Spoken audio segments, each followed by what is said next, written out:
In 1963, the New York Times published an article by Lucy Freeman stating, "The fault, dear Miss Friedman, is not in our culture but in ourselves." She said this in response to Betty Friedman's book, The Feminine Mystique, a nationwide bestseller, a book that at the time was resonating with women across the nation. Friedman wrote this book to give a voice to the voiceless, to give a problem with no name finally a name. As stated in the article in 1963, the mentality was to put guilt on women, that the problem was with you, not the culture. But as we look back now, 50 years later, the culture was the issue, just as Friedman saw it and many others that started the second wave of feminism. And even 50 years later, we look at our present and we still have many issues to conquer. As a feminist myself, I felt that Betty Friedman, a woman that published a book that is often considered to be the start of the second wave of feminism, was completely impressive. I believe that it is important to research our past and to see where we have come from. Although there is so much to do in our society today, we would not be here in this present moment without the women of our past. Betty Friedman was born February 4, 1921 in Illinois. From her early years in high school, she used the school newspaper as a vessel to express her feelings of injustice. From the beginning, she felt connected to writing, foreshadowing her book to come in later years. She again used writing as a way to inform her readers at Smith College, where she attended, by publishing pieces relating to injustice and anti-war. All of her articles throughout high school and her college career all related to anti-discrimination and the injustice that was being done to women and the LGBT community, and her voice only became stronger. Friedman married and had children, but still felt unsatisfied. In frustration, she wrote The Feminist Mystique, and did not expect it to resonate with so many people. It became a therapy book for herself. It became a therapy book for so many women.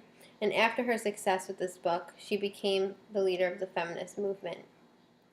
In June of 1966, Betty Friedman and others founded the National Organization of Women with the mission to end sexual discrimination and end all oppression. Her novel radically changed the conversation surrounding gender roles in society. For many women, this book became an enlightening experience. The National Organization of Women became an idea during the Third National Conference of Commissions on the Status of Women. The 28 women who were in attendance felt underrepresented.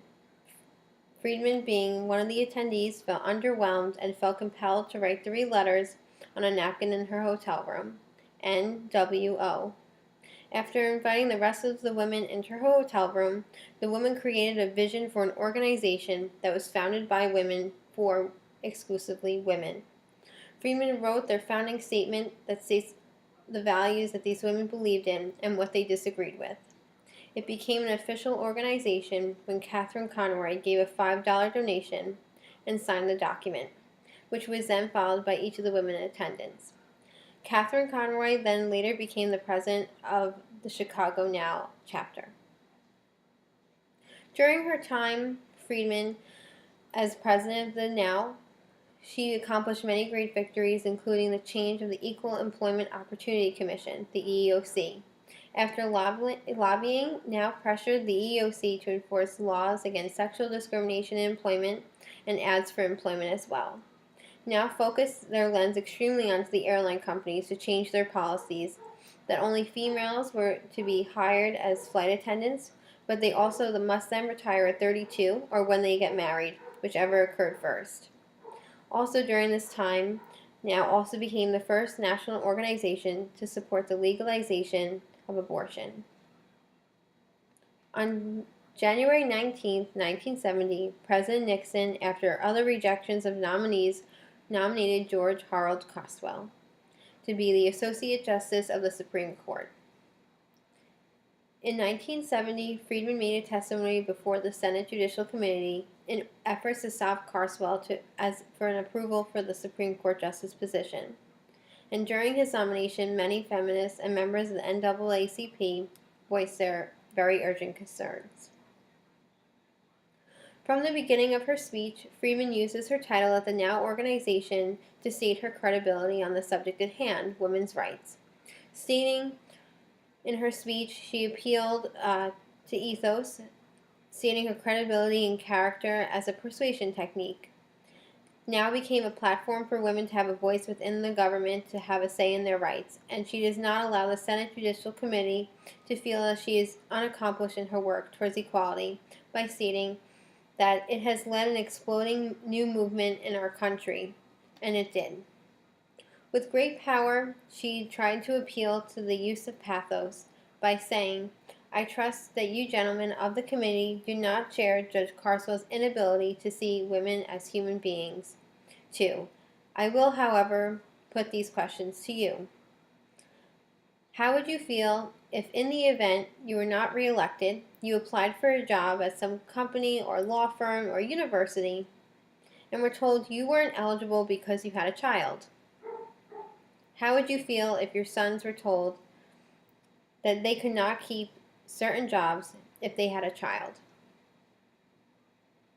Then how would you feel about appointing to the Supreme Court a man who has said your daughters may not hold a job if they have children? She poses these questions to immerse the committee in their own life, allow them to think of their own careers, their own children, either son or daughter, and how these actions have a direct impact on every human. She uses this technique in many of her speeches, and such as ones she made at the Now rallies and conventions.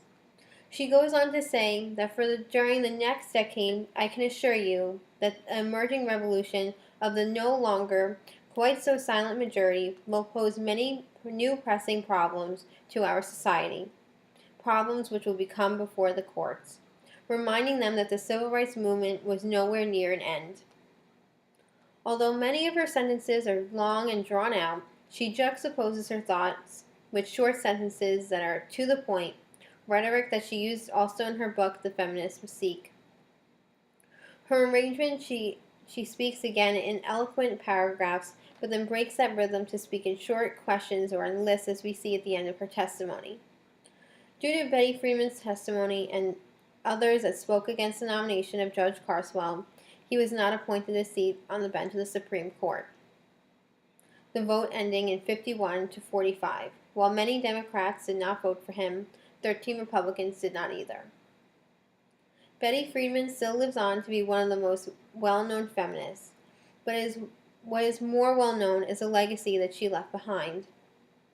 All of what we have today in regards to equality can be strung back to her and the movement she helped create in the 1960s.